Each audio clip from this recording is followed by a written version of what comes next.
radio for the masses. Headline edition, July 8, 1947. The Army Air Forces has announced that a flying disc has been found and is now in the possession of the Army. If the game is rigged, change the game. Game changer.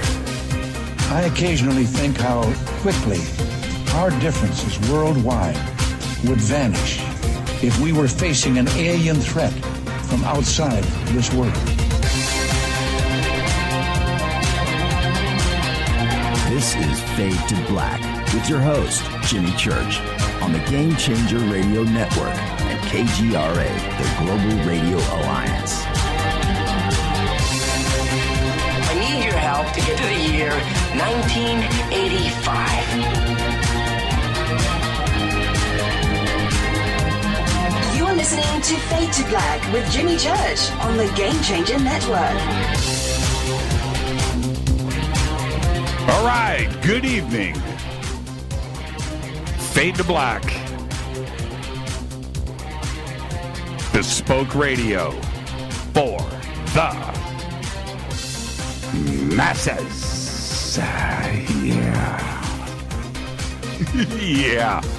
How you doing? Today's Tuesday, July 23rd, 2019. 203 days into the new year, just 162 days left.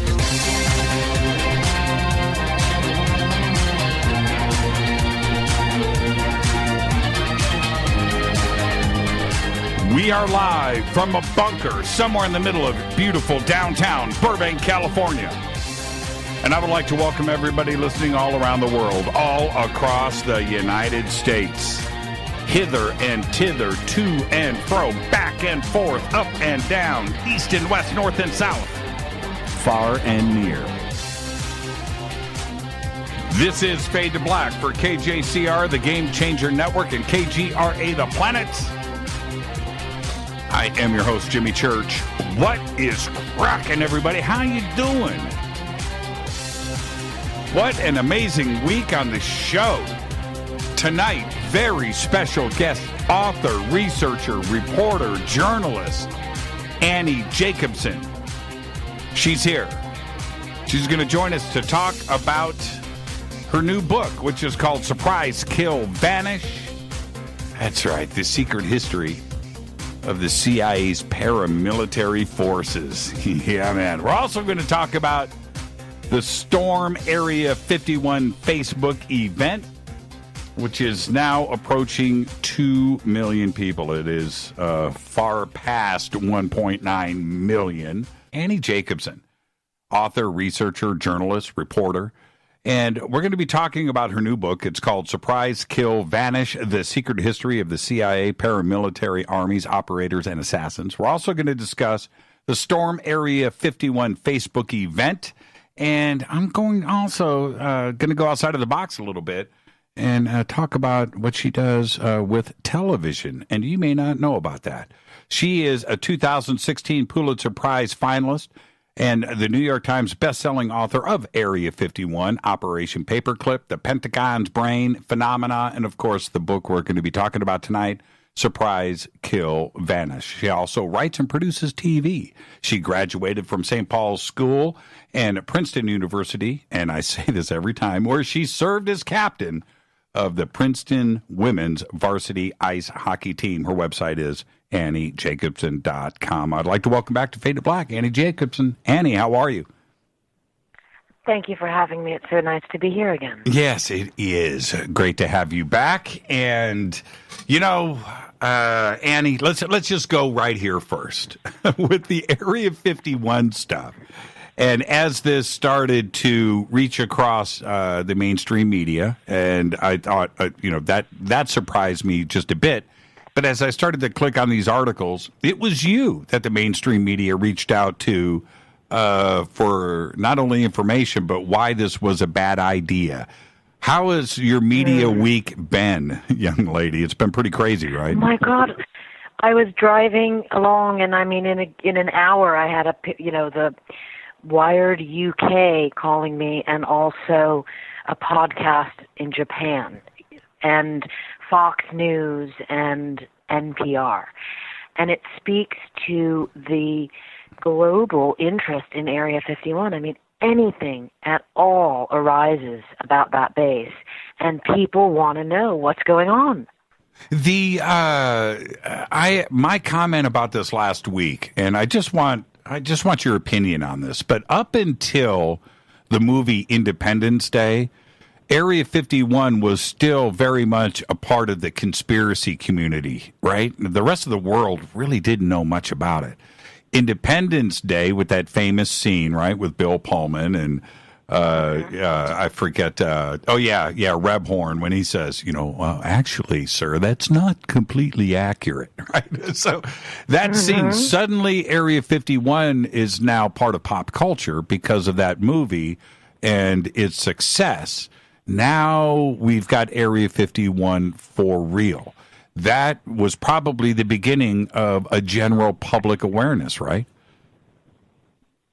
Yes. I mean, I wrote my book in 2011, and I think, it became very real for a lot of people with that, in as much that I interviewed 75 men and women, 74 men and one woman, who had lived and worked at the base. And these were former CIA engineers, spy pilots, military operators, you name it. These were all real people that went on the record with their name, and suddenly it was like, oh, wait a minute, this is actually a real physical place, and there's a lot of military and intelligence community partners out there working.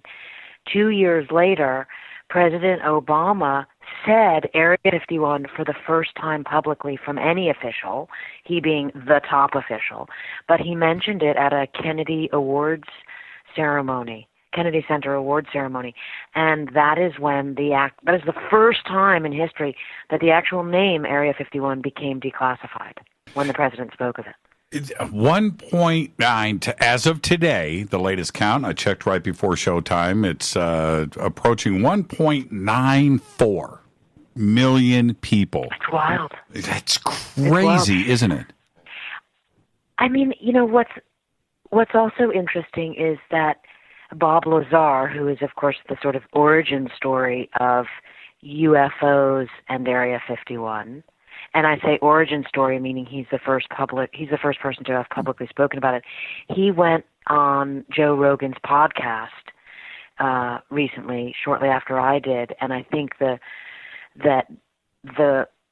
brought a lot of this attention back in, but of course, specifically Lazar, because he had been so quiet for so many decades, and also there had, of course, been that film, and that is about him, and that's on Netflix. So you kind of have this whirlwind or a confluence of events dealing with Area 51 coming back into everybody's mind, and then this started. But it's wild to me that the Air Force made a comment about it, because they have never done that.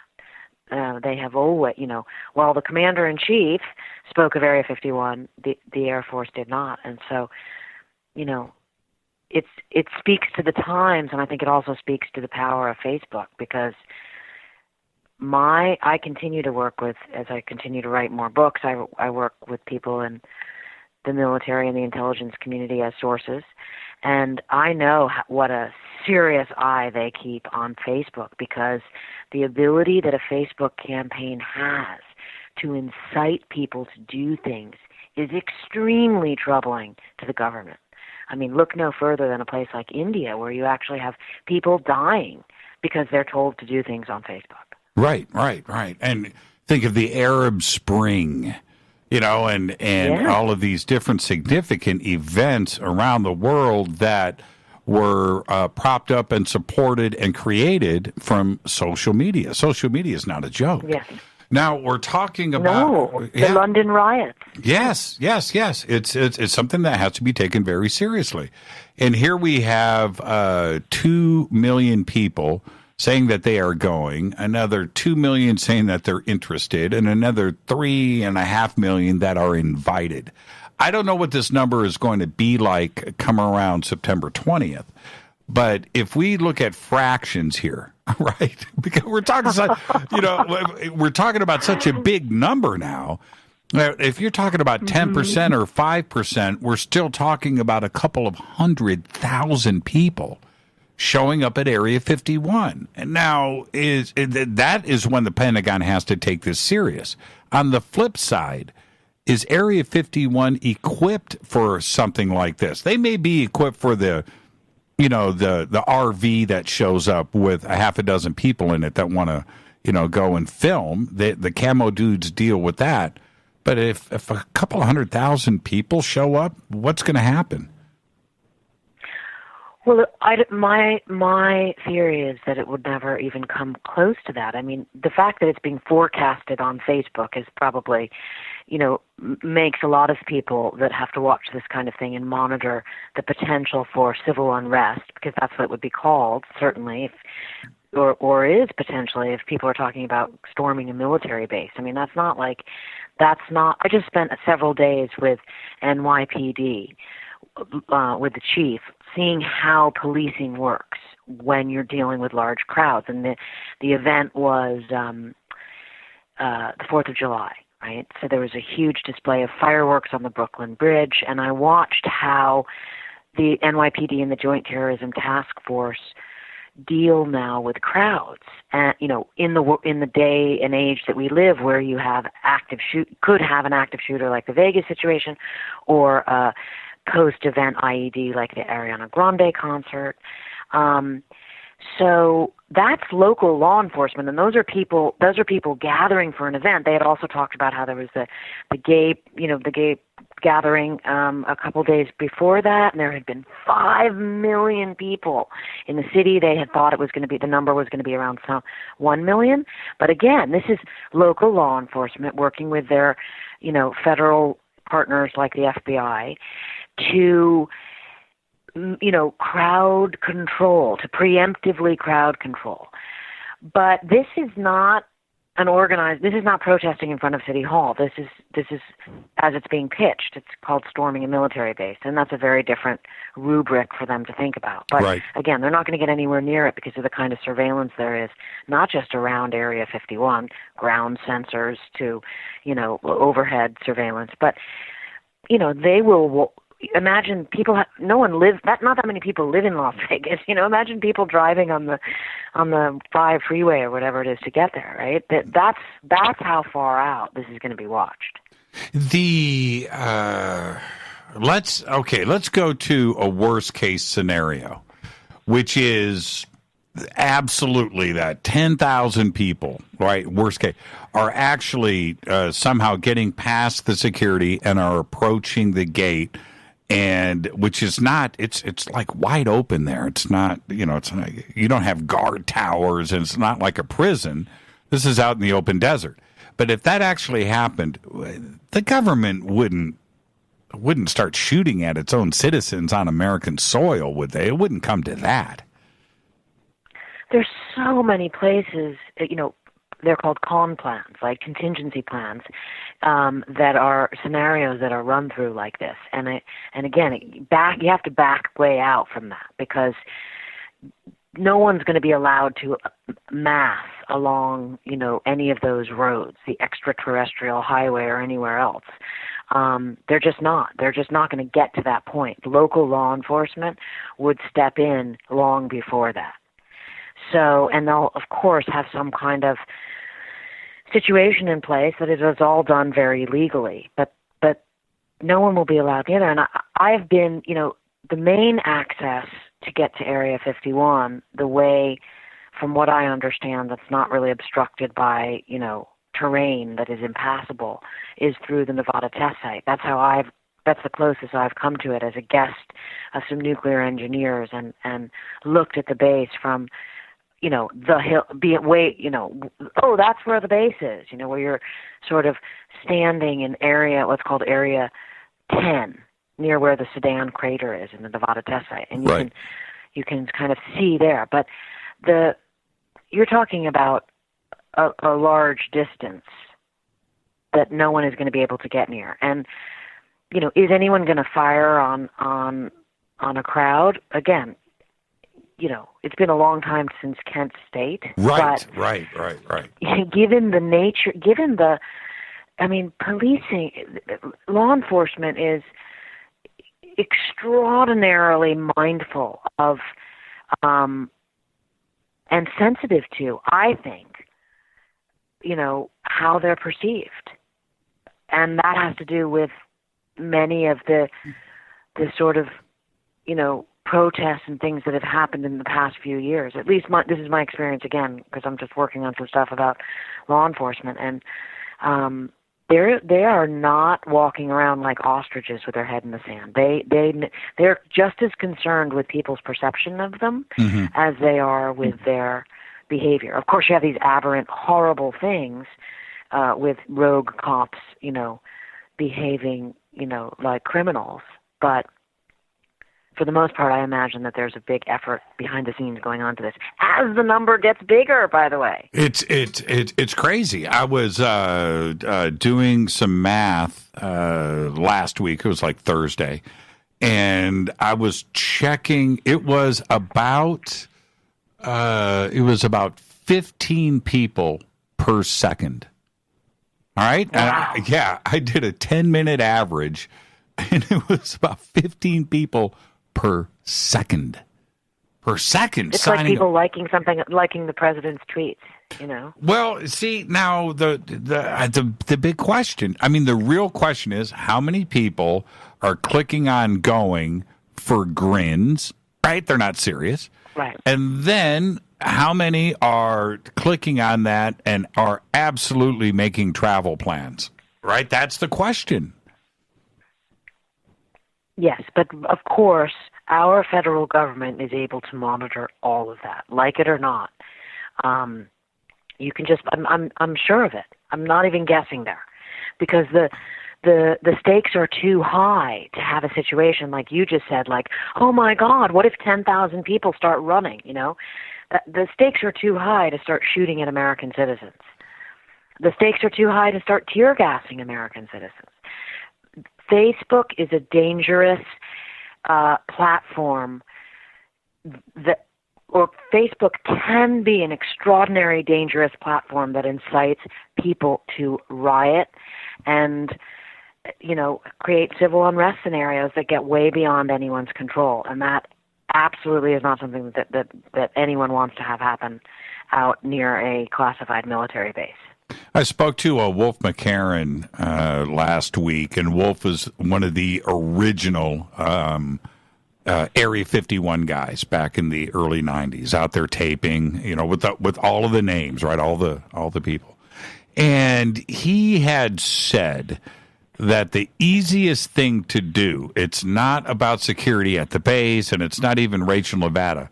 It's like way down, like by Alamo, right, which is the next closest town, real town, is just close off the freeway. Close it off.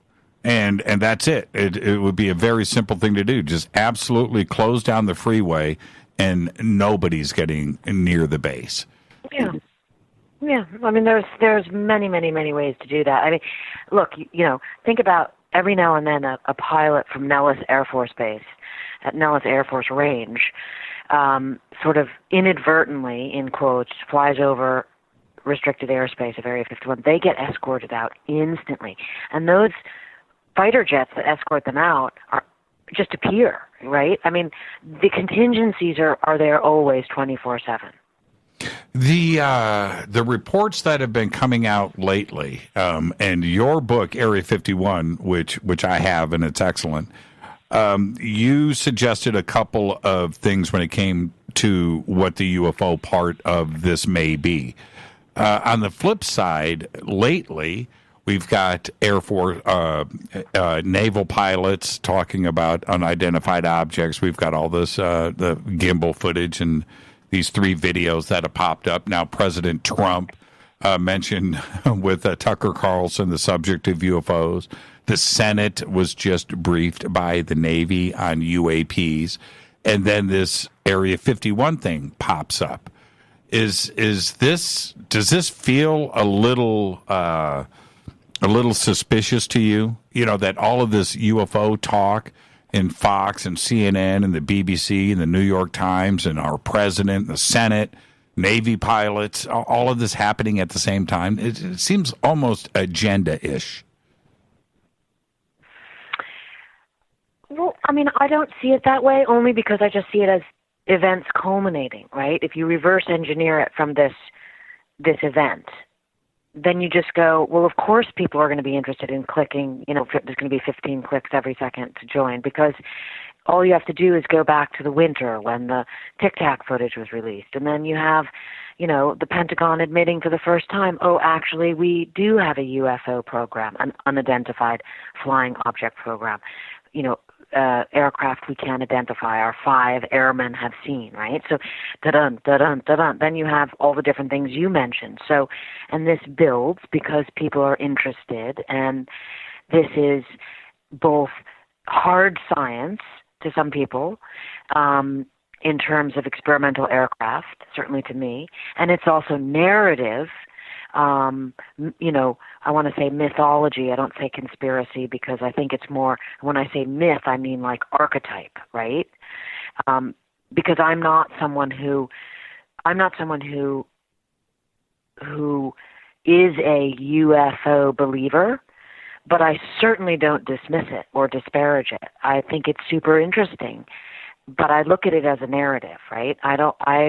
My information takes me down the path of the history of Area 51 that's had a UFO department since the 1950s, when people were mistaking the U-2 for a UFO. Right. But one can always stand corrected, right? And because you have these two competing narratives, and they really are competing narratives, because many people disparage the other side, right?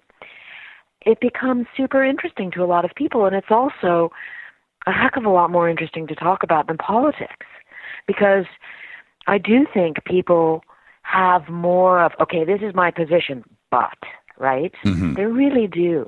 I mean, sure, you get some curmudgeons. I run into them all the time that are, fanatical in their position, and are absolutely right. But for the most part, I think people have a really strong position that they believe, and then they remain really curious and want to know more. And so therefore it's like, what a great topic. I wanted to ask you this, and very specifically, because with your research into Skunk Works and DARPA, Paperclip, and of course Area 51, that what these Navy pilots have been seeing, and we have to depend on their professionalism, right? We have to depend on their eyes. With these craft that they were seeing and the way that they described the way that they flew and lack of propulsion, could they have been witnessing some skunk work test projects, some NASA test projects, some DARPA Sandia crazy propulsion system, and that it was just ours and had nothing to do with the UFO phenomenon? I mean, my position would be that's the more likely scenario, right? But again, I don't discount anything. But okay, I'll give you an example. I was just up at Skunk Works last month because I appear as a talking head in a documentary about Skunk Works called Secrets in the Sky, and it's all the different programs the spy plane programs that have gone on there. And as part of that, the movie premiere was up there at Skunk Works, and they take your phones away, and as part of it, they were like, oh, we're going to take you guys into the Skunk Works, where I had never been, and most people are not allowed. And, there are these big, giant barriers that you can't see behind certain things that are going on, but a little bit of it was for show, but what they did show us was what they said was an unclassified new plane they're working on. And I'm not totally precise here. We're having a conversation, so just bear with me. The information is generally correct, but don't quote me, right? So it's they're working on a new plane that's a $250 million contract with NASA to learn how to fly a plane kind of like the Concorde was, right? That's faster than the speed of sound, but that's for commercial use. And what they said is the reason they're working on this is because the reason they're working on the unclassified program is because they have to. There's some kind of a law in effect, and again, I don't have all the facts straight about. You can't break this. You can't have that sonic boom over cities anymore. Okay? Right. Congress passed something against it, so they have to get around it, and they're doing all this high technology work. This is what they said, right? To somehow change the noise on breaking the sound barrier, or do something, right? You get the idea. Right. Again, this was just coming at me with no notebook. I'm like, information, okay? But the point to me that was interesting was that's the $250 million unclassified version. Right. I wonder what the classified version is, right? Right.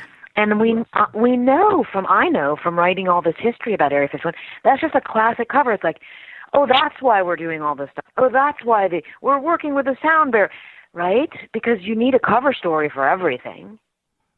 Because people start to wonder. Yes, and you know that the SR-72 is in the works. And what you probably saw was the unclassified version of it. Man, I'm so jealous. Or its cousin, exactly, right? Right. Because speed is the new stealth. Because, electronic warfare, all of which, or not all of which, but so much of which is tested out at Area 51. But electronic warfare is advancing at such a rate, we can't keep up with the measures and countermeasures of China and Russia and so on and so forth. And so as fast as we can create stealthy new situations, the enemy is creating ways to detect it through a new electronic radar system. And so that has made speed the new stealth, because if something's flying fast enough, you can't take it down. Do you subscribe? Do you subscribe to the Ben Rich quotes over the years about Skunk Works that they're 50 years ahead of anything that we know about currently? Do you get that vibe from Skunk Works if you were just there?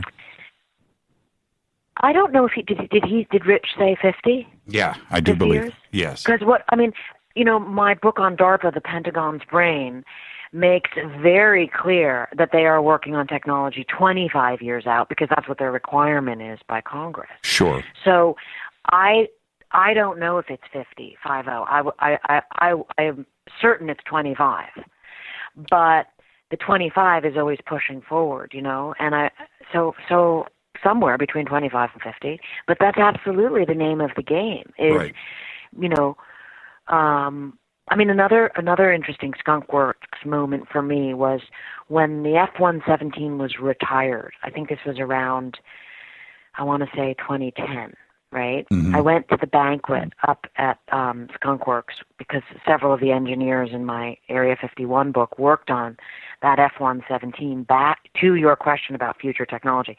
They were working on it back in 1977 when it was called the Hopeless Diamond, long before the Have Blue. And so they had been part of this program for decades, and then they watched it fly in the Gulf War, and then they watched it, be put in the shed. And what I thought was fascinating was that whoever it was that was speaking, the president of Skunk Works or the president of Lockheed at the time, said something to the effect of, "My God, we ran this program for decades to stay ahead by decades. 10,000 people had top secret clearances to work on it, and there was not a single leak."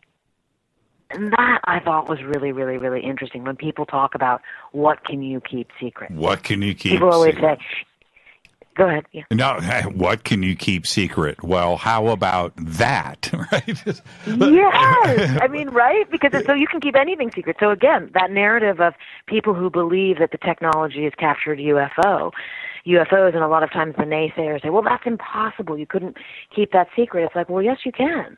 You can keep really big projects secret. Look at the Manhattan Project. Let's take our break right here. Our guest tonight, Annie Jacobsen. When we come back after this short break, Surprise, Kill, Vanish. The secret history of the CIA paramilitary armies, operators, and assassins. Her website is AnnieJacobsen.com. The links are over at Jimmy Church Radio. I'll be right back after this short break. Stay with us.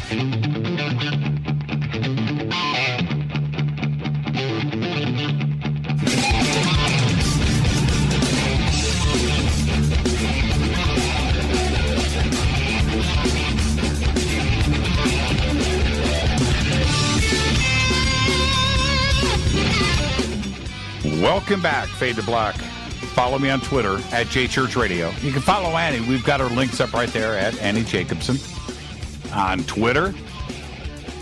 Tomorrow night, Dr. Kenneth James is going to be here. We're going to be talking Carl Jung. Do not miss tomorrow night. Tonight, it's Annie Jacobsen. We're going to be jumping into her book, Surprise, Kill, Vanish, in the Storm Area 51.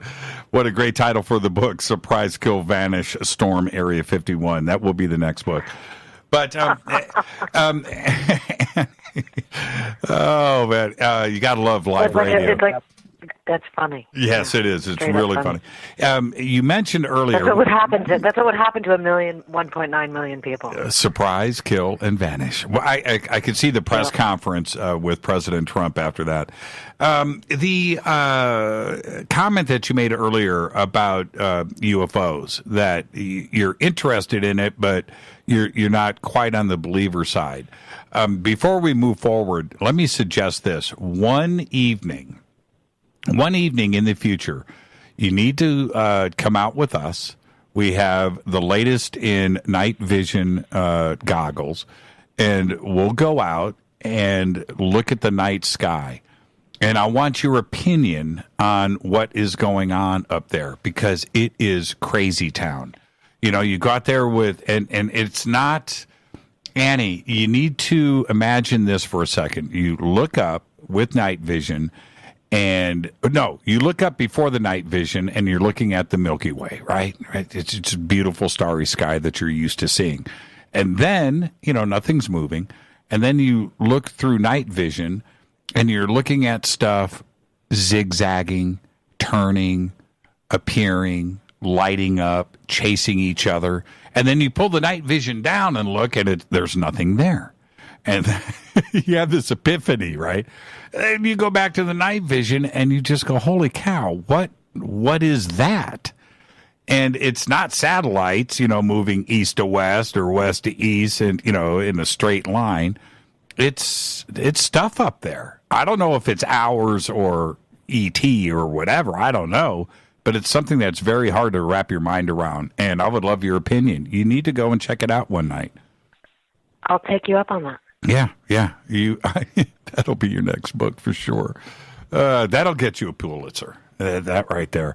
And you see, the thing is, when we have done that, I will always inevitably have somebody there that says, why isn't the mainstream media reporting on this? It's one thing to talk about flashing lights or somebody has been abducted by a UFO. They'll ignore that stuff, and we understand that. But this is something that the mainstream media should be asking questions about. There must be a journalist out there that would want these questions answered, but it doesn't happen. And it goes on every single night. It's going on right now as you and I talk. Where did you get the night vision goggles? We have our own company. I have Generation. Right. I have Generation 4, and they're incredible. Same stuff that the military uses. Yeah. Yep. Right. They're about $4,000, $5,000 a pair. It's the real deal, and they're really fun to use. They're really fun, and they're fun to use on your neighbors. More on that later. Let's talk about the new book. And the title of the book, which is Surprise, Kill, Vanish, The Secret History of CIA Paramilitary Armies, Operators, and Assassins, sounds like an impossible project. It just sounds impossible. Where did the idea come from, and how did you approach this kind of research? It was a wild book to write. I mean, the people in this book were pretty remarkable, and a lot of night vision glasses. I mean, they have them, not me. But I got the idea because I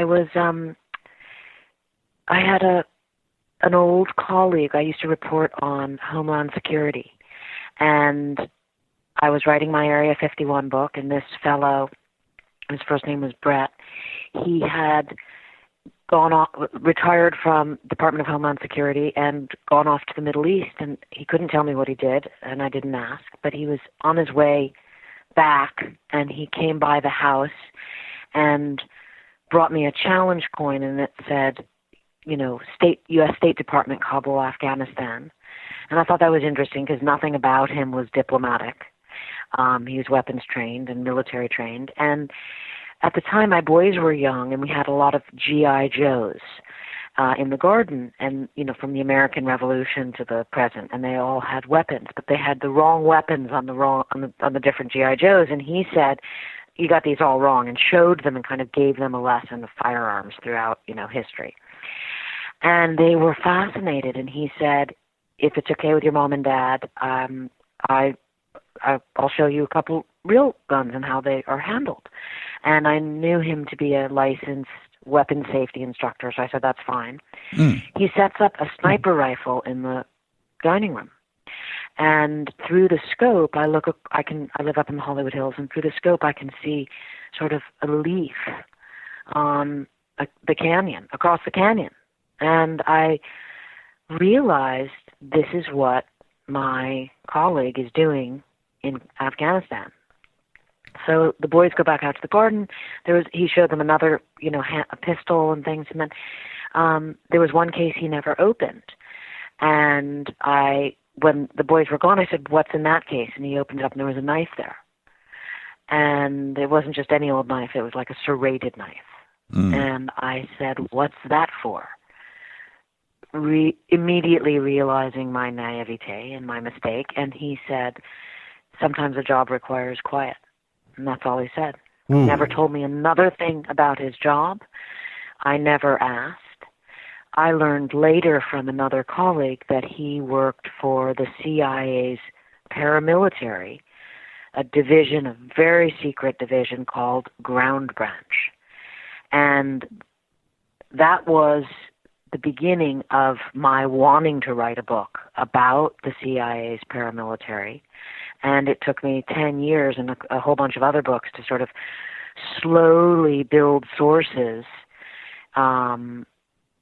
to position myself in a place where I could then commit to writing a book and work with some sources. 45 sources went on the record with me. These are retired people who retired from these operations going back to the Korean War. But the guys, 16 guys that were operating today, or rather, 5 years ago, went on the record, did not, went using their call signs.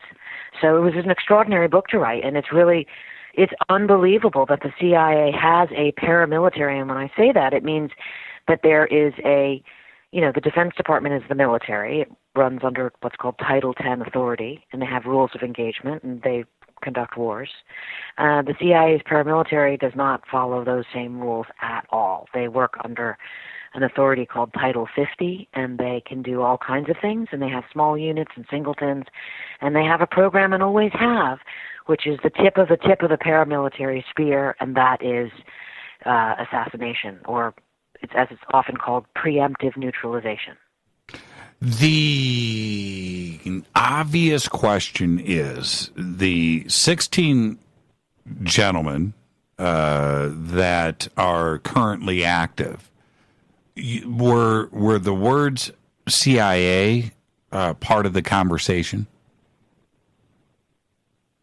So no one who works for the CIA ever says CIA. I can't think of a single person ever saying that. They say the agency, or they say the outfit. Right. Or they don't say anything. They just talk about what they do. But everyone who's in my book knew at least two other individuals and worked with, operated. They operate. So that's what they do, and they operated with one another. And they weren't current. When you're current, you cannot speak to a reporter. Anyone who works for the CIA, the agency, the outfit, they're polygraphed. So I always know if I'm talking to someone that's current, because they're like, "Annie, I can't talk to you. I'm not going to fail my poly," right? The number one question is, have you spoken to a member of the press? So, and you can't lie. I mean, you can, but you're going to be caught with your polygraph. And so these guys had all retired. They all operated in Afghanistan and Iraq, and had stopped running missions like right around 2014 or 2015. Now, I said the words CIA. Obviously, I meant the letter CIA. The reason why I asked such a direct question is that that's a zone that it seems almost impossible to get near to. I don't know anybody that I know of. And even if I did, I don't know how I would approach them to discuss this. But it seems that they were are they ready? Are they, are they at a point in their life where they're okay to discuss this? Well, okay, so, consider this. I worked with people who are such legends, and when I say worked with, I mean I interviewed them, that are such legends in the CIA that it's known they're in the CIA. Like, my main character is a guy called Billy Waugh, and he's now 89, but he's been running operations for the agency since the 60s. And so when it became known that I was working with him and he was telling me things, and again, a lot of missions get declassified, or rather, the CIA works in this way. Let me back up for a minute, okay?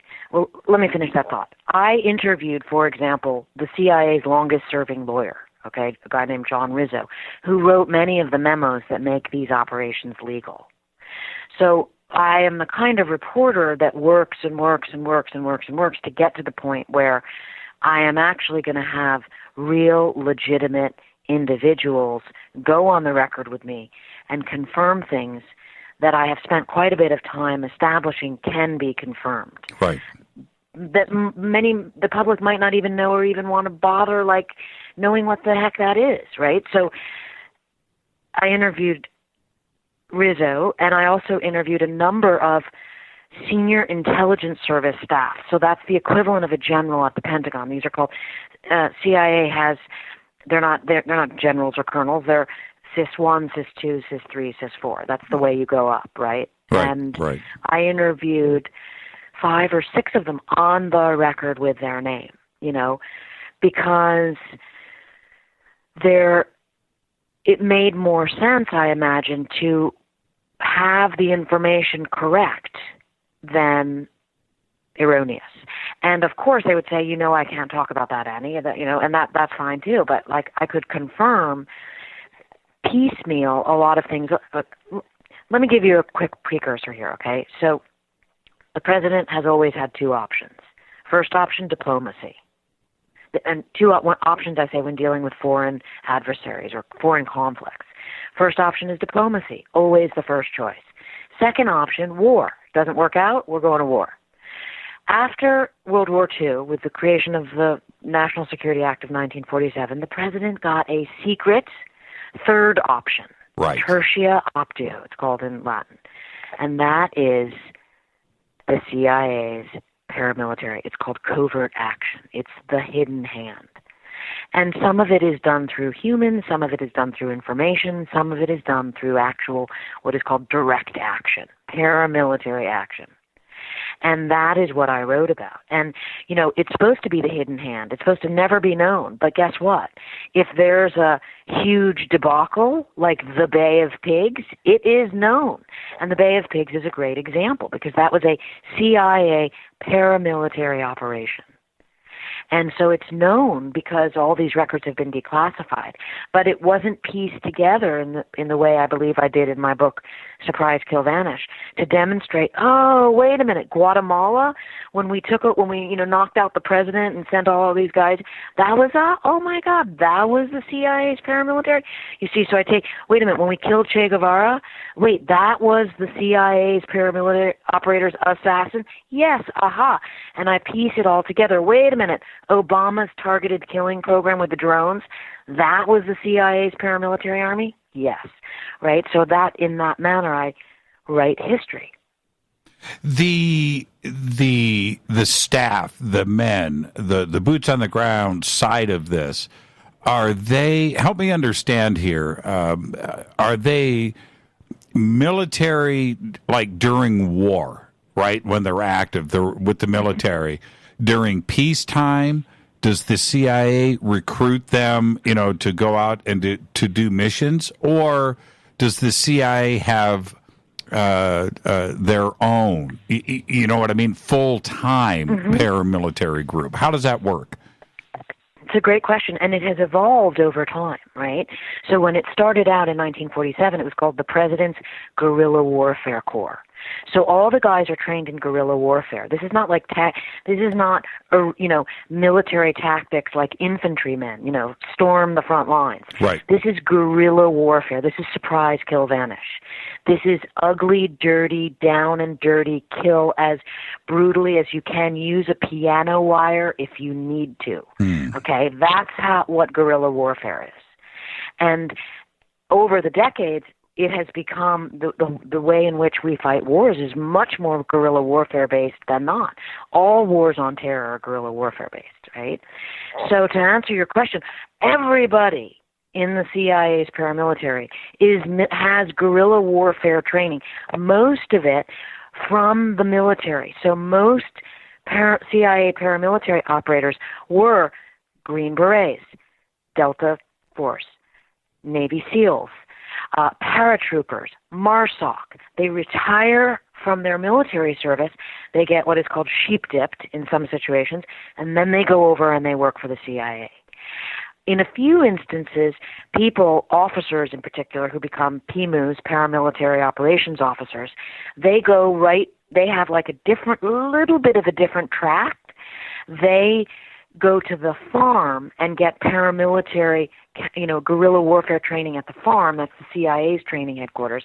And then they become the sort of, the equivalent, the military equivalent of the officer of the group. And those are the guys who are like, saying no, essentially, out in the field. But they all have to be, trained because they're all in these extraordinary life or death situations.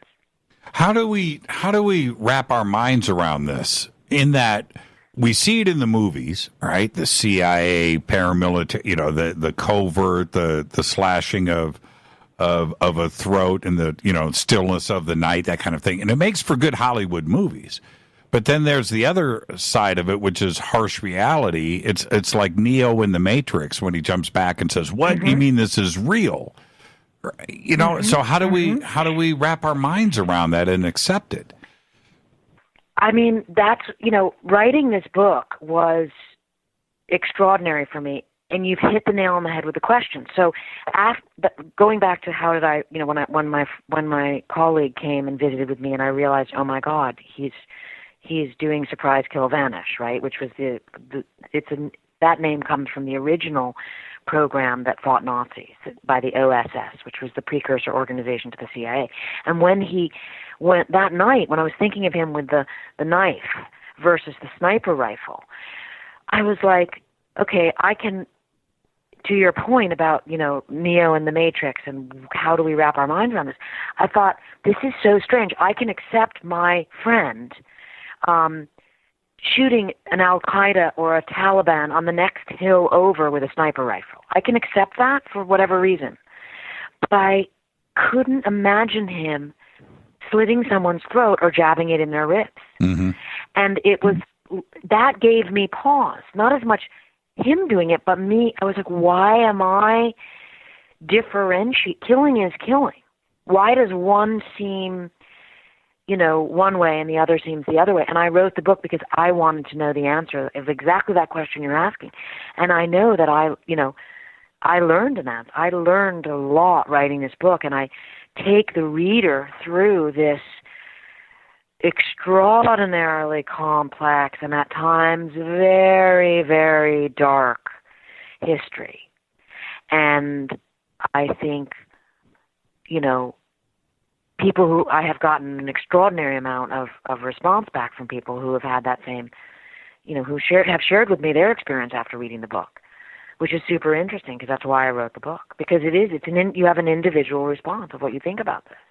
Has there, we're going to head towards a break here in a second. Has there been any blowback, not only from, say, the CIA? I don't know if the CIA sanctioned or blessed the writing of this book, but then the other part with those that went on the record, were they reticent after the fact and maybe got a little heat?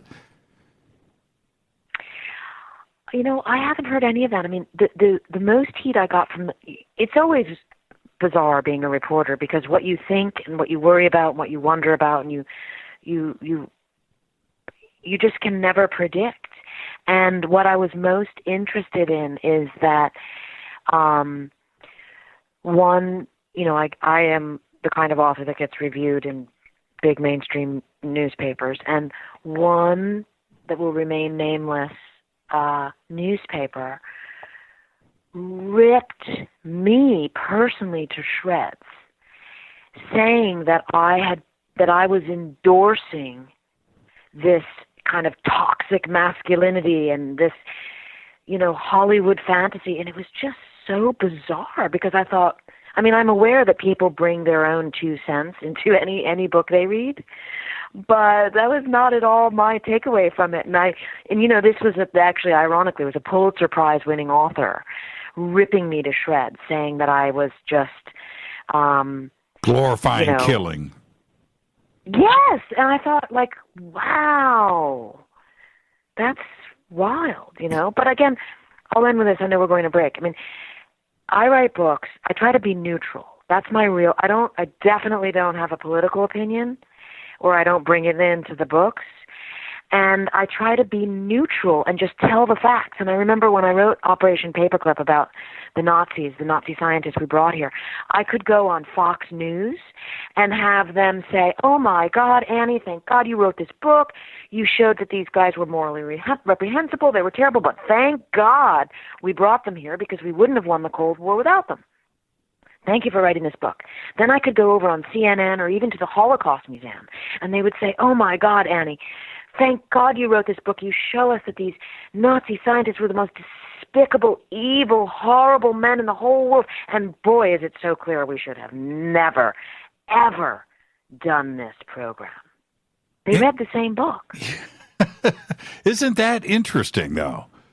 Isn't that interesting? Yeah, yes. And what I was fascinated by in this particular book is that no one wrote the counter review and said, there wasn't the CNN version of it. And I thought that was fascinating, and I do think that's a product of the times that we live in. I think that's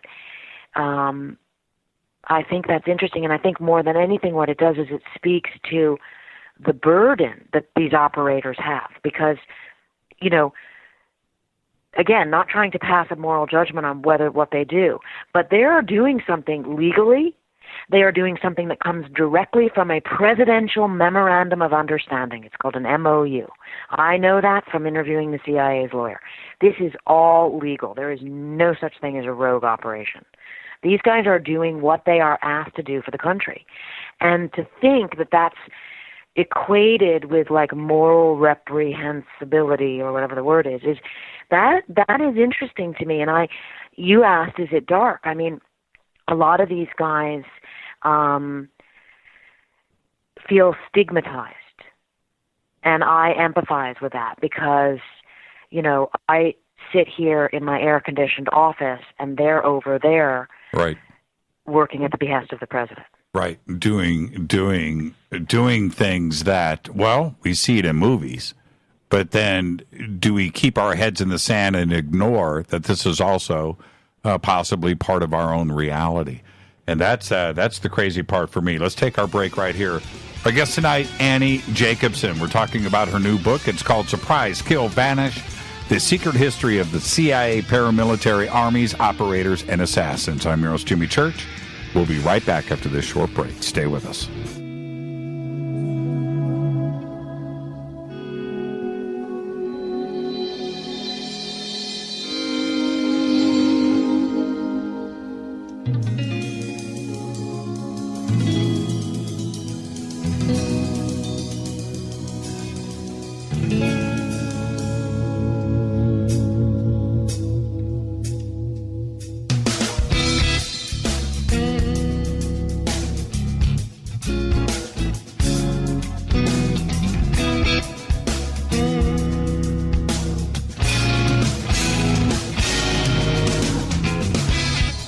Welcome back. Fade to Black. I'm your host, Jimmy Church. Tonight, our guest is Annie Jacobsen. We're discussing her new book. It is called Surprise, Kill, Vanish. You can get it on Amazon. Annie's links to her website are over at jimmychurchradio.com. It is an excellent read. And Annie, I was sitting here thinking, I wanted to talk about, the state of mind of the people that you interviewed. And it takes me back to the mid-'80s. I had a friend, wealthy guy in Pasadena, and he came to me, very cool, and he goes, "Hey, Jimmy, I'm going to be going on this African adventure. We're going to go up the Nile. We're going to go through Somalia and Ethiopia and the Sudan, and we're going to end up in Egypt by boat. And if you want to go, you can go." And I said, what did you just say? I'm just a kid. Right? And he goes, "I'm going to be meeting with one of the guys tonight. We got to go through training and guns and stuff. And he's a mercenary. And so come to dinner with us tonight. And we'll talk about it." So I go to this dinner. And I'm with this guy who is one of the most intimidating, young too, beard, big guy. And he is talking about the training that we got to do to go through this and automatic fire. And we're going to go here and, weapons training and all of this. But we're going to go through all of this, rough part of Africa. But I was studying this guy, Annie, and there was something. He was nice and everything, but there was something bent. There was something that just freaked me out. I remember riding home in the car going, "Dude, I'm out. No way. No way." Wow. But my friend did go and went, did the whole thing. And I saw him like 3 months later, and his stories were pretty amazing. But these personnel, when you look at them and you talk to them, how are they? Are they stable? Are they okay? They're doing the craziest task that can be imagined, aren't they? Yes, but let me differentiate. First of all, that's an amazing story, and I wonder, my God, it doesn't get any more dangerous than going, along the Nile in those countries. Mm-hmm.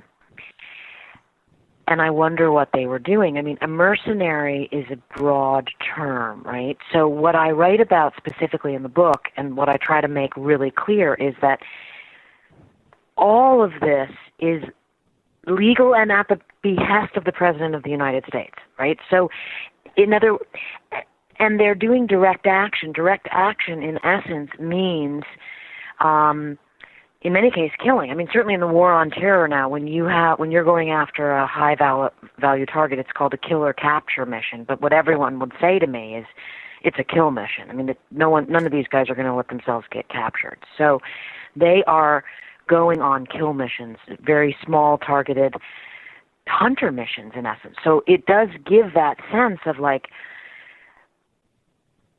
the kind of training you must have and the mindset you must have. But it is military in nature, in as much that is how they're training and that's how they're operating.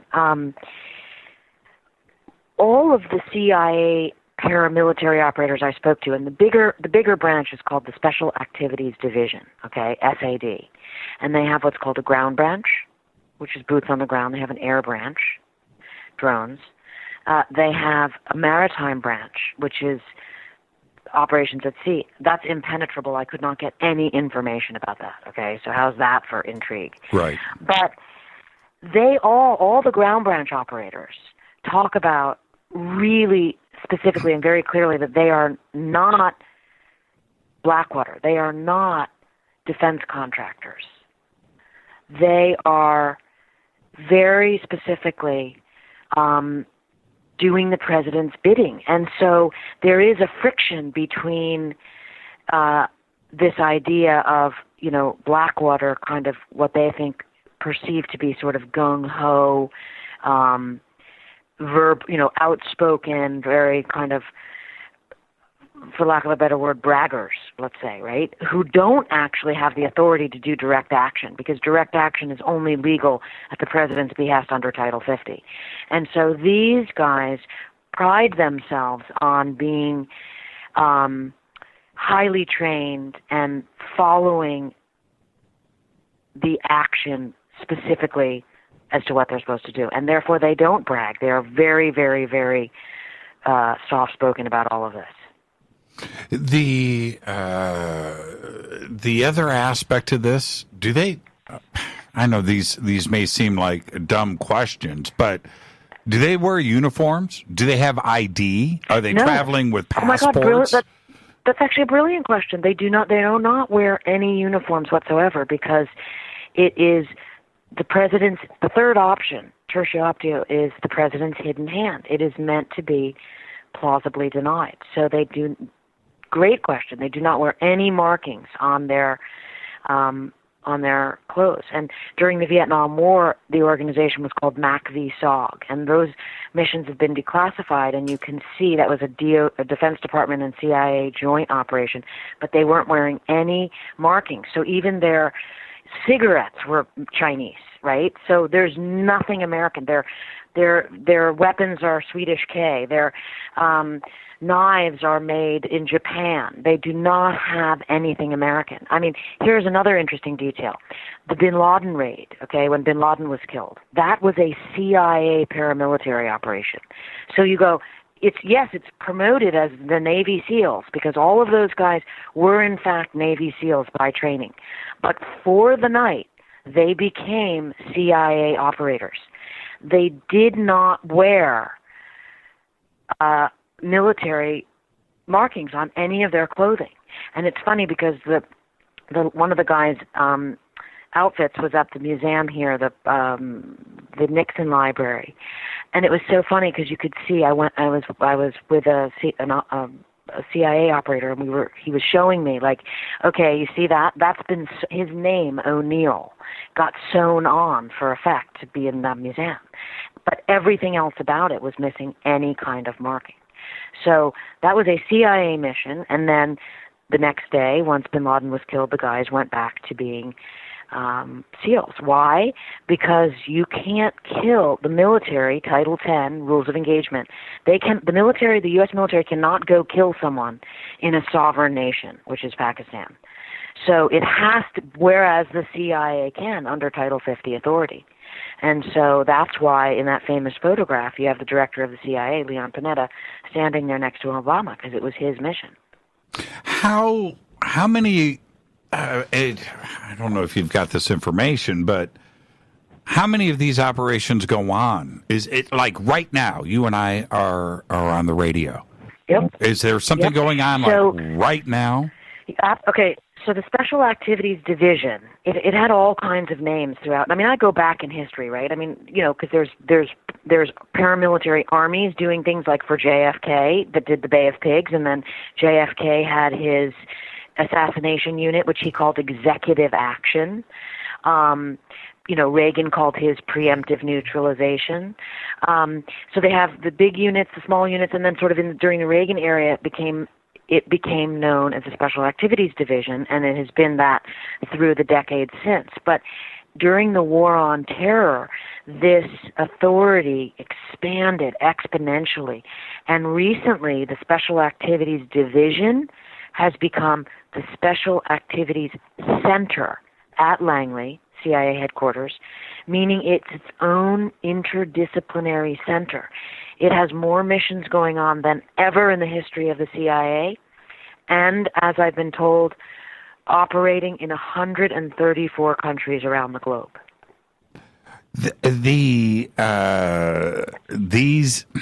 Okay. This is where we just got to get a little bit direct. There is the obvious stuff like Maduro in Venezuela, these things that are in the public domain. But if these operations are going down, we would never hear about them, right? Absolutely. You're not supposed to. That's the whole option. That's the whole point of the hidden hand. So in other words, and also what I might add, a lot of times when they're on a in sovereign nations, right, and the NATO partner countries, what I learned is that a lot of times a team will be sent in to do what's called make book on somebody. So there is an individual that is going to be on the president's killer capture list, but the team goes in to make book on the person to find out who he is, where he lives, who his family members are, what he does all day, and then they begin to build a package about him, first and foremost, that they might want to blackmail him with. So they find out, does he have any porn habits? Is he having any affairs? Is he stealing money? And then they use all of this information in a manner that they might take non-lethal action. So they may destroy the individual socially, meaning within the hierarchy, the terrorist organization that he exists in, Hezbollah or Hamas, by saying, look, we know this about you, and if you don't act, maybe they turn him. Otherwise, we're going to make this public. So those are non-lethal operations. And then in other situations, there's capture operations where they grab somebody, and that's a whole other problem because Obama got rid of enhanced interrogation, and so it's really tricky. What do you do with someone? You can't hold them indefinitely, right? I deal with that in the book. Obama, got rid of the enhanced interrogation programs, but expanded the kill missions. So some people, accuse him of getting rid of torture by killing. These are really complicated issues. The revealing of this publicly would never happen, right? It just wouldn't appear in mainstream media. But on the other side of it, if you are the subject of one of these missions, you're embarrassed by it. If somebody is killed, if somebody is taken out, if somebody is captured or kidnapped or removed out of the country, you're not going to publicize it on your end either. You can't have that embarrassment. Therefore, all of these missions pretty much go unnoticed. That has to be the way it goes. That's exactly right. And so the ones I take you through a lot of things that Billy Waugh did because he, being 89, he shared with me a number of the missions, and I was able, and some of them have gone wrong, and so I was able to source the facts of the missions and flesh them out and demonstrate to readers, oh, this is how it worked in the 60s and the 70s and the 80s, right? You can see all of that, and then you begin to realize as you move through the War on Terror and to where we are today, you perhaps are looking at different events that go on in the world with a little bit of a different eye. Again, you have to draw your own conclusions because only time will tell us what how that outcome unfolded. The other part of this, where you had stated a few times now that because of this Directive 50, that it is completely legal.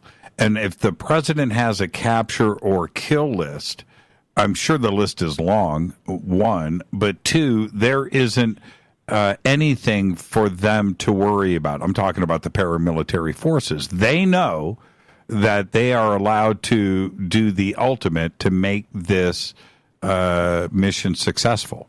And that's it. So they don't have that weighing on their conscience, do they?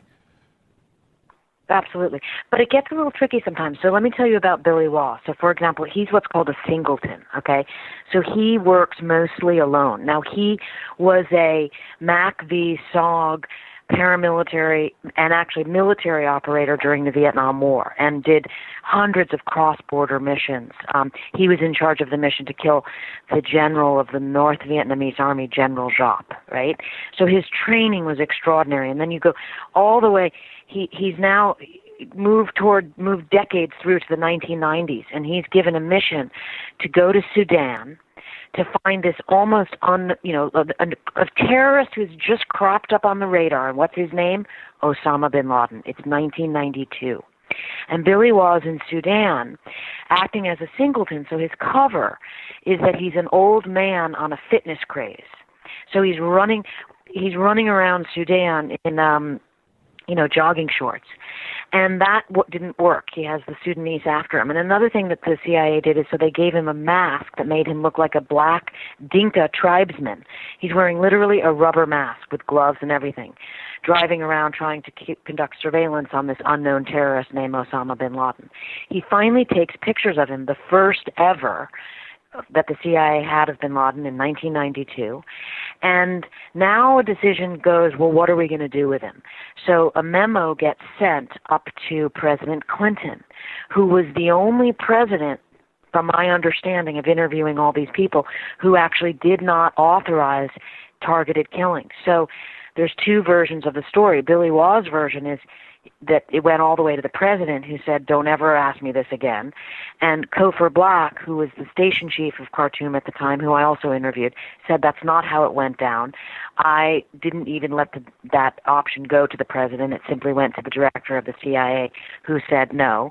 But what Billy Waugh says he wanted to do was kill bin Laden and then throw the man's body over the wall of the Iranian embassy, set off a bunch of grenades, get the press there, and blame it on the Iranians. Oh, so you can see the kind of world that we are talking about. I did want to ask you, I think we went around this earlier, when you are, speaking to these guys, and you know that they have killed, like for real, paid to kill. What is that like? Are you nervous? Do they start to open up to you? What's that atmosphere like? That has to be, well, strange is the right word. I mean, do you have to watch what you say, or are you just wide open? Well, I really consider myself like the kind of reporter that likes to get the human story. So information is really interesting, but I want to know what makes people tick. Right. And so spending the most time I can with someone is about that. And I just reserve all judgment on killing. I mean, someone on Reddit said, Billy Waugh, he killed more people than cancer, right? But Billy Waugh and I, for me to get a sense of him, I suggested that we go back to Vietnam, which we did in 2017. Together we flew to Vietnam to meet with the son of General Giap. I mean, General Giap was higher on the kill list, LBJ's kill list, than Ho Chi Minh himself, okay? Mm-hmm. That's how much the government wanted General Giap dead, because the whole North Vietnamese army was led by him, and he was this charismatic leader. Waugh was in charge of the mission to kill him. And I write about what was called Oscar 8. That was a code name for the operation. They had to cross the border, go behind enemy lines in Laos. I mean, all these aircraft went down. It turned very quickly from a kill mission to a rescue mission. It was horrendous. All kinds of people died. I mean, it's just one of those shocking stories. Reporting that was like, oh my God. But here are Billy Waugh and I, 50 years later, going back to Hanoi to meet with Giap's son at Giap's house next to Ho Chi Minh's mausoleum in Hanoi, and meet, not only was Giap had died at the ripe old age of 103, just a few years before, but his son had arranged for us to meet with Giap's aide-de-camp, a man named by the name of Colonel Byung. And we met with Byung, and he was in charge of killing Waugh and Waugh's Mac V SOG colleagues. And Waugh killed many of his colleagues. And so, to answer your question about what did all this mean, it was incredibly interesting to listen to these two men, former arch enemy, who had killed one another, each other's colleagues, brutally, as I describe in that mission. And here they are, meeting without animosity 50 years later, talking about what guerrilla warfare is, what it means, and is it necessary. Did they have... I write about that in the last chapter. Yeah. Did they have respect for each other? They met without enmity. I mean, we were, there's an amazing photograph of it in the book too, because you can just see the body language. It's like, it was remarkable. It was extraordinary. I took another trip with Waugh to Cuba because, as you may or may not know, the CIA was responsible for the killing of Che Guevara. And technically it was the Bolivian Rangers who pulled the trigger. But standing there was a guy named Felix Rodriguez, in the photograph I have in the book, of the last photograph of Che, minutes before he was executed. And Rodriguez was in charge of that mission, and I interview him for the book. And the reason that he was on the CIA's kill list was because he was advocating for nuclear war. Yeah, right? Let me jump in. I read and studied the last days of Che, and how the Bolivian forces finally found him in that, in the jungle, in that, small house or whatever it was. But there was no talk at all about a CIA involvement ever. Reading about it in your book, I have to step back and go, there isn't anything that the CIA at this level isn't involved in, and how they managed to keep it so clandestine. Yeah. I mean, it's remarkable. It really is. And again, reserving moral judgment, reading the facts, and then letting yourself come to the conclusion at the end is quite an experience, I think, because so to that end, I went back to Cuba with Billy Law and some other people who had to remain nameless. It's very mysterious. After I left, I realized, is this a CIA operation that I was like the unwitting patsy in? I think maybe I was. I write about it in the last chapter. Yes. But there we are. What we're doing is we're going on Billy Waugh's last Halo jump. Okay, so Halo is a form of insertion for a lot of CIA operators, and also the military, and it stands for High Altitude Low Opening. Billy Waugh himself was on the first team that actually ever did a Halo jump in combat, and that was in Vietnam. They jumped into Laos. And so, he's a legend because he was on this first team, and Che Guevara's son allegedly wants to Halo jump with Billy Waugh, which is why we're back there in Cuba doing this jump. And, it was fascinating. I mean, I don't want to give too much away in the book because it's like very interesting. But afterwards, we went to the cigar club where Ernesto Guevara is Che's son, and we were his guest, and we went to the cigar club where his father, Che Guevara, and Fidel Castro used to sit, smoke cigars, and plot the demise, maybe even the atomic demise of the United States of America. And there's famous photographs of that, and there we are sitting in the same room talking about what it meant to be, what it means to, conduct guerrilla warfare, and Che's death. And is it necessary after all these years? I mean, it was remarkable. Let's take a break, and which we need to do. But when we come back, can we talk some Tom Clancy? Can we go there? Yes. Yeah, let's do. Yes. Let's do just that. Our guest tonight, Annie Jacobsen. We're talking about her new book, which is called Surprise, Kill, Vanish. And it's an incredible read, and it is available over on Amazon. The links are at jimmychurchradio.com. Head straight over to Annie's site. It's great. We'll be right back after this short break. Stay with us.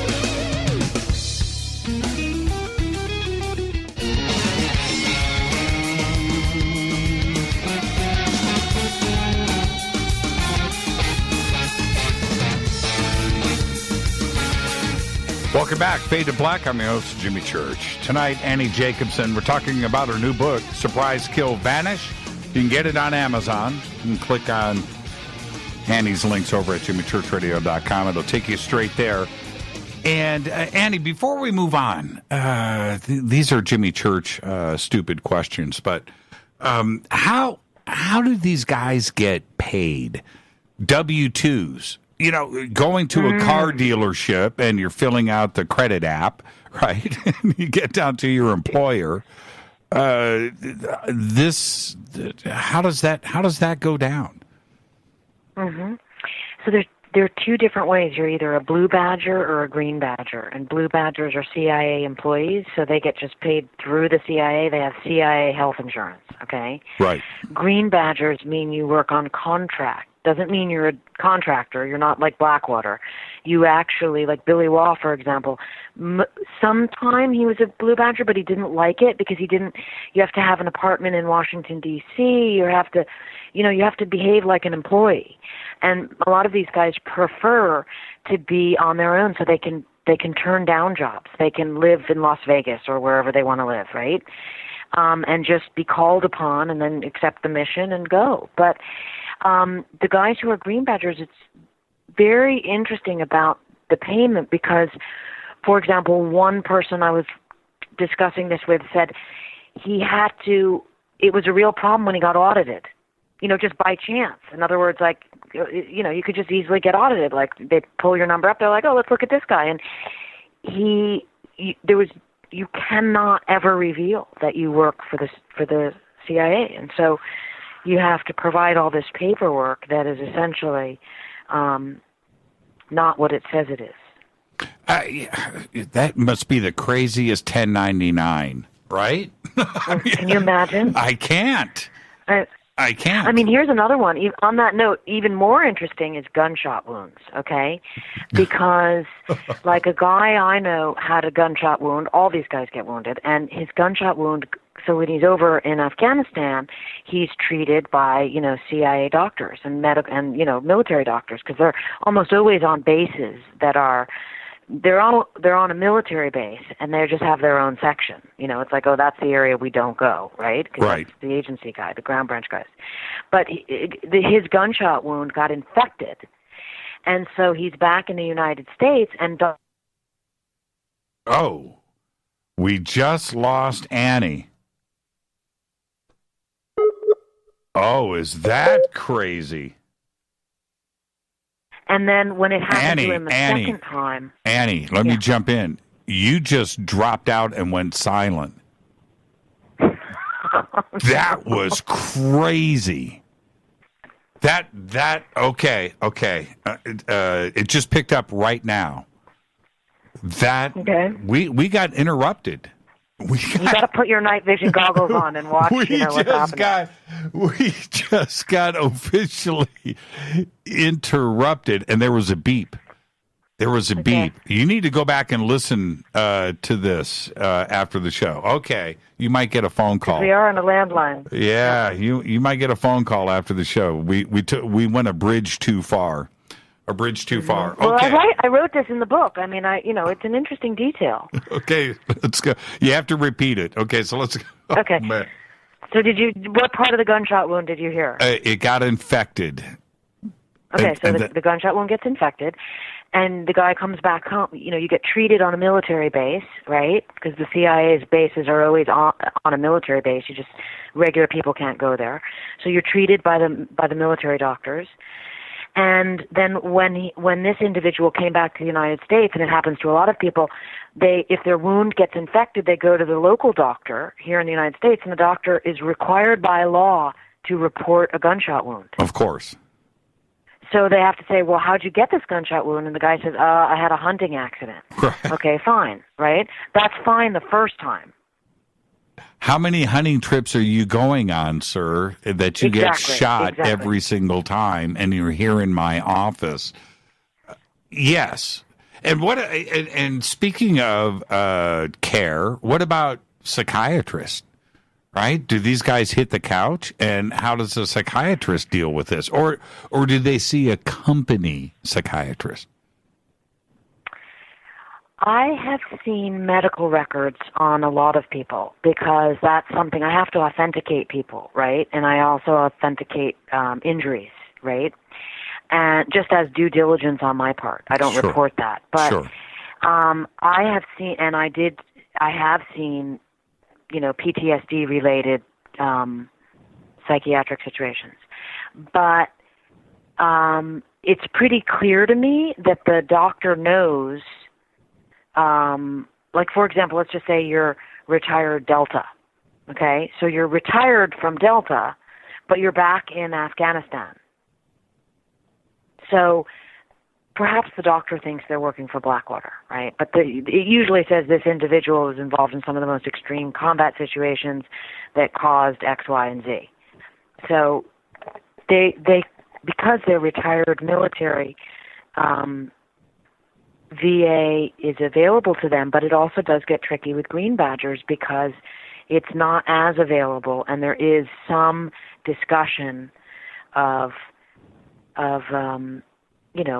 that's oblique. But, it's reminding me right now of another thing, going back to Area 51, right? Because it's interesting how this is kind of endemic to the whole world of secrecy, because there was a nuclear weapons engineer I interviewed for Area 51, and he was on a couple tests that allegedly didn't happen, right? And so when he went to his doctor and was like, I got radiation poisoning, and he was trying to, I saw the medical records that said, this guy may be imagining things, kind of, I'm paraphrasing, right? But it was like, wow, so this is a problem that is historical. I just got this email in. I'm not going to say who it was from, but he says, Jimmy, great show tonight. I worked with Annie's friend Billy Wall for about 10 years on his website and book project, and I'm not going to continue with that part of it, but he does say, never met a nicer, more down-to-earth man. It was such a pleasure and an honor working with him. I still stay in touch. So I wanted to share that with you. There were some details in here I couldn't read over the air. And now this is the other part that I find so interesting, is that Jack Ryan, the new series, is incredible. Listening to you now and the similarities about what is happening in the series Jack Ryan, it's all becoming, very clear to me. But you were a producer on the show too, weren't you? Yes, I'm a writer-producer. So a lot of times on a lot of the storylines, I was brought in also as what's called a SME, a subject matter expert. Okay, so Jack Ryan is in essence a CIA paramilitary operator. He goes from being a desk guy, an analyst, into the world. And the second season, which will air soon, and I can't say much about it, but he goes full paramilitary, let's just say, right? And I would sometimes have some of my sources Skype into the writer's room and go over operations with us, because it was very interesting. Sometimes the writers are like, let's do this, let's do that. And it's like, what's the real authentic thing? And I would say, let's get so-and-so on a call with us. And that, it just made it extraordinary for us as writers, for the writers' room people, like to hear the real walk the talk the talk. And also, I think there's an appreciation on the other side of, for the operators themselves who love Hollywood. The realism in Jack Ryan, and I'm specifically talking about the series, seems frightening at times. And certainly, what's the star's name that plays Jack Ryan? Help me. John Krasinski. Yeah, that's right, John Krasinski. He's going through a lot mentally, and he's questioning a lot of things. But it sounds like it's coming from the real world, and the audience is watching this thinking, it's just fiction, it's entertainment, but it's pretty accurate, isn't it? Yes, and I give a lot of credit to our creators and showrunners, Carlton Cuse and Graham Rowland. So Graham himself is a former Marine, and Carlton is just a veteran Hollywood professional who always makes sure that everything is extraordinarily accurate. He was one of the creators of Lost and many shows since. And so Carlton made sure we had other CIA subject matter experts, in the financial end of things, because Jack Ryan comes with a sort of financial analysis background. And Carlton made sure that we had all those bases covered. And I think that's interesting and worthwhile, because people are really savvy to these things, and they want to feel like they're getting, they're getting a window of truth in what is clearly a fictional world. Is the CIA involved in their entertainment division? Are they involved in Jack Ryan? Do they have consultants too? God, no. I mean, do they have? I don't even know if the CIA has an entertainment division. I would call that its, influence operation division. But no, they. I know that they were not. They were friendly to the production, right? Because we tried to portray it on the axis of what it is, and not. It's not a show. It's not Homeland. It's not like the rogue CIA. I mean, in many regards, Tom Clancy's Jack Ryan is kind of a good old boy. He's a very red, white, and blue American, and he has been since the 80s, and that was very Clancy. Clancy, by the way, Tom Clancy had a real in with Skunk Works, and when that banquet I mentioned earlier, when the F-117 was being retired, right. That was discussed, how the only person who didn't have a top secret clearance, who ever kind of got maybe a little whisper of something, was Tom Clancy. And he would get a whisper of something under the guise of it being fiction. But that is if you look at Tom Clancy's books in the 80s, you realize he knew a lot about, espionage and overhead espionage and technology platforms and weapon systems. And that was because he got whispered things, quote unquote, fictionally by guys at Lockheed Skunk Works. I'm on the official CIA.gov website right here. Okay. Entertainment Industry Division right here. It's wow. It's pretty. I did not know that. Yeah, it's a pretty interesting. You scooped me. Yeah.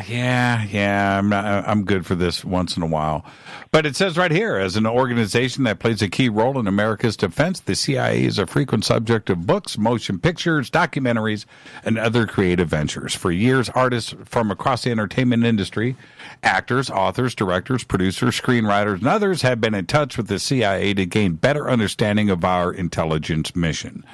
And it's right here. If you are part of the entertainment industry and are working on a project that deals with the CIA, the agency may be able to help you. We are in a position to give greater authority, blah, blah, blah. But yeah, they've got an entertainment division right there at Langley. So, fascinating. Yeah, it is. I've always found that fascinating, and I'm always reticent to click on that link. For the obvious reasons.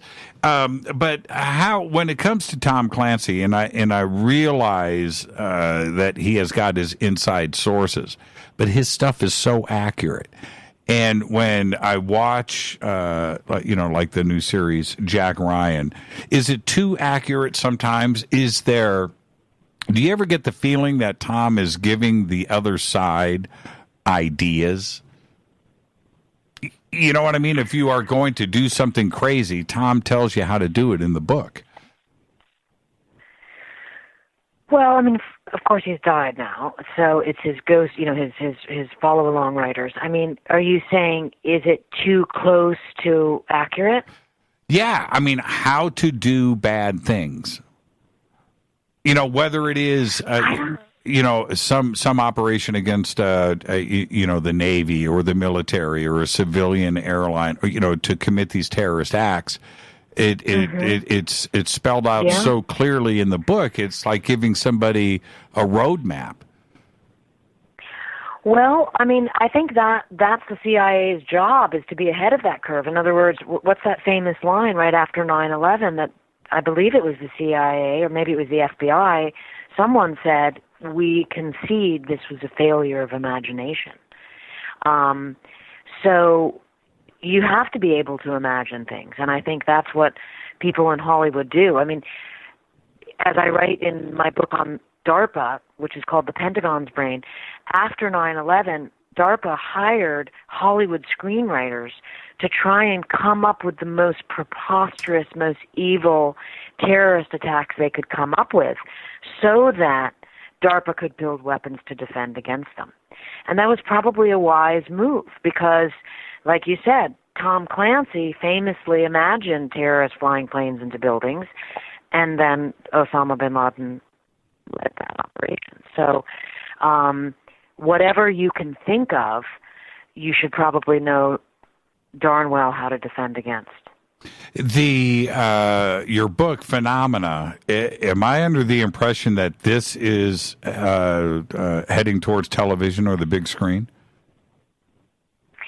It is, hopefully. I mean, all of my books, like a lot of people's books, wind up in what is called development. And there's, these long periods of time of working diligently to try and get something greenlit, where it's actually filmed. I mean, I worked for years with Chris Carter and Gail Ann Hurd, who works on The Walking Dead, to get Area 51 to the screen. And that did not happen. And the rights came back to me on that book. So these things ebb and flow. As for Phenomena, Steven Spielberg's company called Amblin and Blumhouse, Jason Blum's company, and they're famous for doing a lot of horror movies, but also a lot of other great films and TV now. They teamed up, Amblin and Blumhouse, have the license on Phenomena, and I'm working on the show with a veteran TV writer-director named Glenn Morgan of The X-Files, and we're hoping that will make it to the big, to the little screen. But again, these things, you can cross your fingers and jump up and down and work hard and write hard, but these things all have a life of their own, and I sure hope it has a long life. Well, when they come to you because of your experience and who you've interviewed and the broad, you've covered so much of the military and the Pentagon and the CIA, that surely as a consultant is one thing, but to be a writer is another. And so when they, to write for film and television. So for like Jack Ryan, when they come to you, do they have something on the screen where you're going to consult and say, yes, that's right or wrong? Or do they come to you with an idea for something and you're actually writing from your experience? How does that work? Mm-hmm. So it's the job of the creators. This is kind of like the short version of it, okay? The job of the creators to decide what that show is going to be and then what the pilot, which is the first episode, is going to be. So on Phenomena, I'm in charge of that with my partner, Glenn Morgan. We decide the show. That's in Jack Ryan, that was Carlton and Graham. So they created the show, created the idea, decided who this new Jack Ryan was going to be, who the enemy was going to be, how it was going to look and feel kind of in big picture. And then the show was greenlit by Amazon Studios and Paramount, who owns the license to Tom Clancy's Jack Ryan. And then the show became a show, and I was brought on along with, I think there were like 5 or 6 other writers, and we all sat in what's called the writer's room, and we map out the whole 8 or 10 episodes of the season. It's this incredible process, like very creative, and especially coming from me writing books where it's like a one-woman show in my office by myself day in and day out, cranking out a 400 or 500 page book by yourself. TV writing is like this wild ride of a group effort, and then you go off and kind of work on your own script, and or with a partner work on a script. But it's much more collaborative and creative than writing books. I've got a ton of questions that I didn't get to from the audience tonight, but one I do want to ask you before we say goodnight, and this is from Terry in Indianapolis. And he says, please ask Annie, in her book Area 51, on page 381, she mentions the EG&G guys discussed Roswell wreckage at S4. Does she believe it was taken there?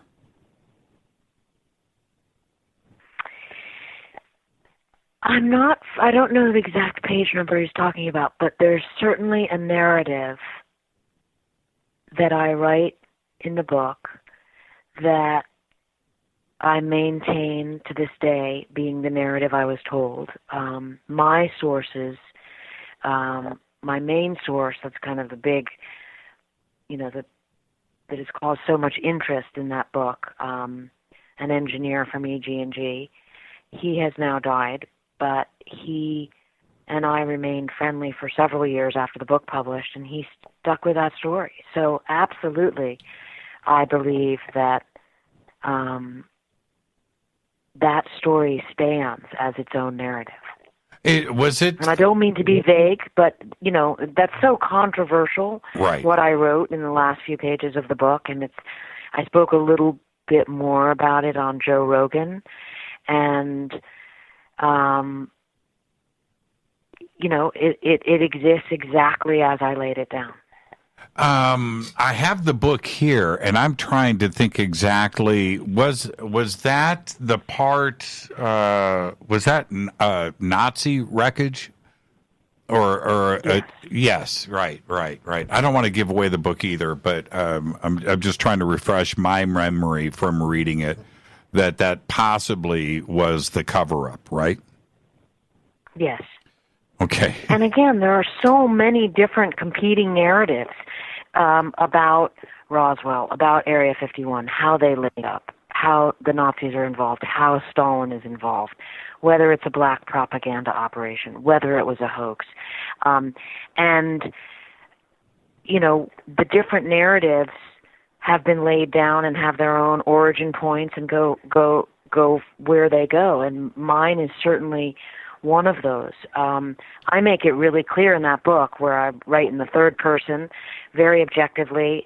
Everybody is named and sourced, all of my sources, and then I have one source who was anonymous, and that was because of the sensitivity of the situation. Because, but that's the individual who maintained his story after the book was published, and